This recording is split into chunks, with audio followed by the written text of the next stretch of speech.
Scott, you talked a little bit about, making the network secure and getting stuff off the network, but how does cloud computing fit into that? I mean, security there, who's responsible? The cloud, that's an interesting concept, and I like to think of the cloud as your electricity. Like, do I really care where the power goes to turn on my lights? No. And now we have the cloud, which is this, where is the cloud? And that's the biggest challenge over here.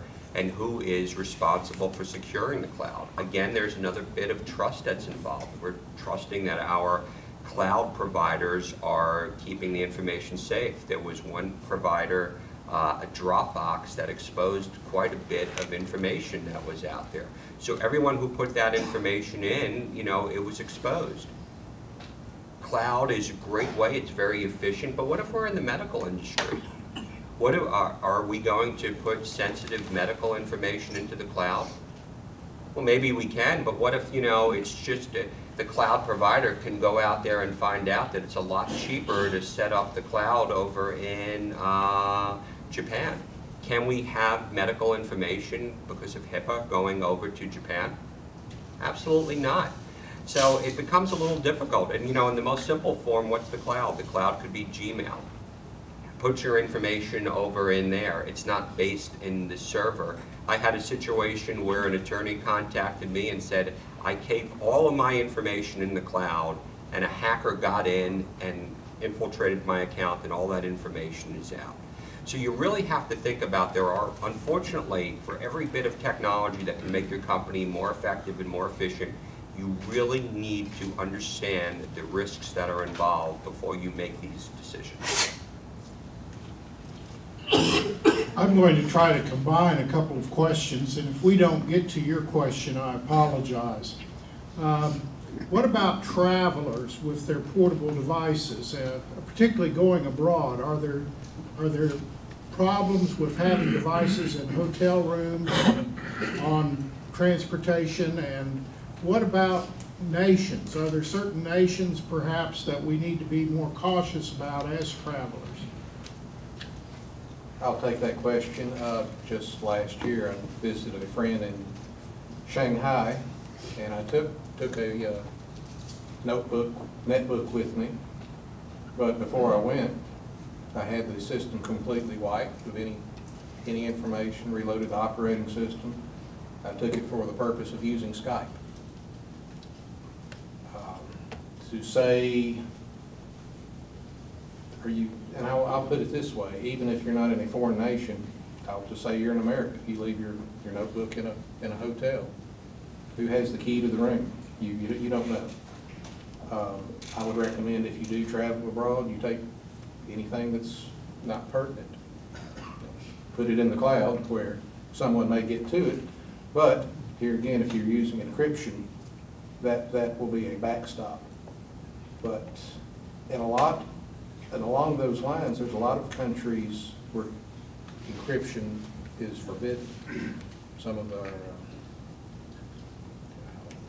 what term am I looking for here? China. Kind of not our friendly nations, I should say. But, what do you feel comfortable with?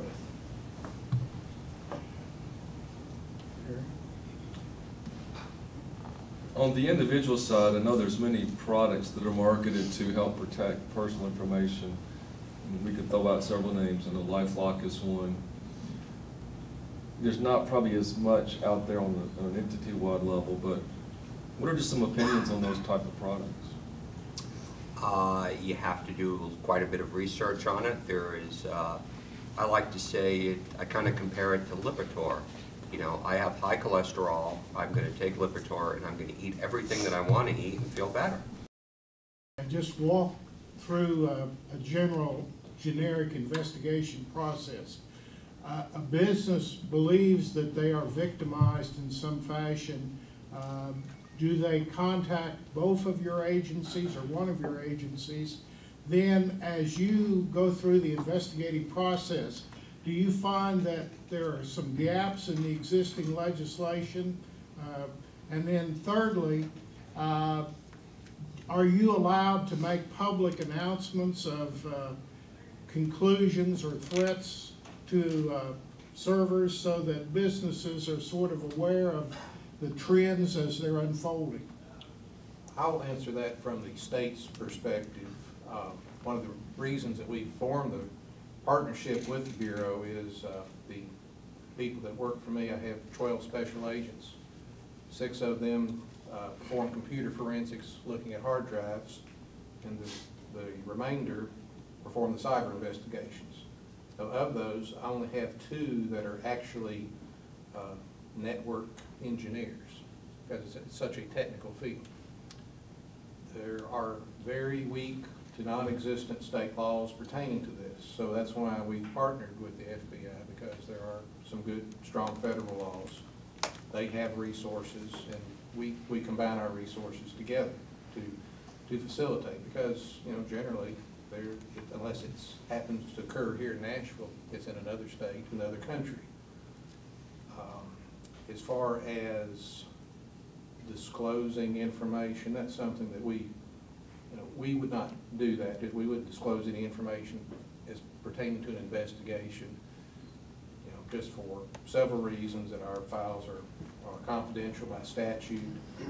And it's a fine line. Yes, you want to say, hey, there's a problem, but also at the risk of jeopardizing business